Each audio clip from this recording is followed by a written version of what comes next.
মনের গ্লানি আর দম্ভকে মুছে দেওয়ার আর্জি প্রতিমা ভৌমিকের খুব তাৎপর্যপূর্ণভাবে আর্জি রাখলেন মায়ের দরবারে। অন্ধকার দূরীকরণে আলোর উৎসবের আবহে আগরতলার সরকারি বাসভবনে মাতৃশক্তির আরাধনায় ব্রতী হয়েছিলেন প্রাক্তন কেন্দ্রীয় মন্ত্রী প্রতিমা ভৌমিক। দীপাবলির রাতে পুজোর আবহে প্রতিমা ভৌমিকের বাসভবনে আমন্ত্রিত অতিথিদের ভিড় ছিল চোখে পড়ার মতো। অন্যান্য অভ্যাগত অতিথিদের সঙ্গে উপস্থিত থাকতে দেখা গেল রামকৃষ্ণ মিশনের মহারাজজিকেও। উপস্থিত ছিলেন সমস্ত পারিবারিক সদস্যদের সঙ্গে ঘনিষ্ঠ দলীয় অনুগামীরাও। পুজোর রাতে নিজের অনুভূতির কথা তুলে ধরতে গিয়ে সংবাদ মাধ্যমকে কি জানিয়েছেন প্রতিমা ভৌমিক দেখুন। দীপাবলির শুভেচ্ছা সবাইকে।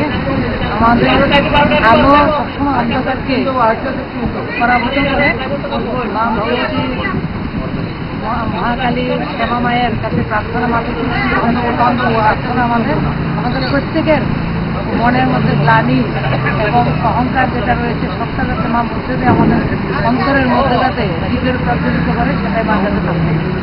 इस धनतेरस स्वर्ण कमल ज्वेलर्स लेकर आया है धनतेरस धन समृद्धि। 25 अक्टूबर तक पाए डायमंड ज्वेलरी के मेकिंग चार्ज पर 100% की छूट और गोल्ड ज्वेलरी की मेकिंग चार्ज पर 25% की छूट। पाए अशोर्ड गिफ्ट या गोल्ड कॉइन। पुराने सोने का करे पूरी कीमत पर एक्सचेंज और जीते मेगा डेली और bumper lucky draw. Kisna diamond jewellery 25,000 रूपए की खरीदारी पर पाए एक कार और 6 स्कूटर जीतने का मौका। आइए स्वर्ण कमल ज्वेलर्स, अगरतला, उदयपुर और धर्मनगर। स्वर्ण कमल ज्वेलर्स, जहाँ हर चमक लाए समृद्धि। नियम और शर्तें लागू।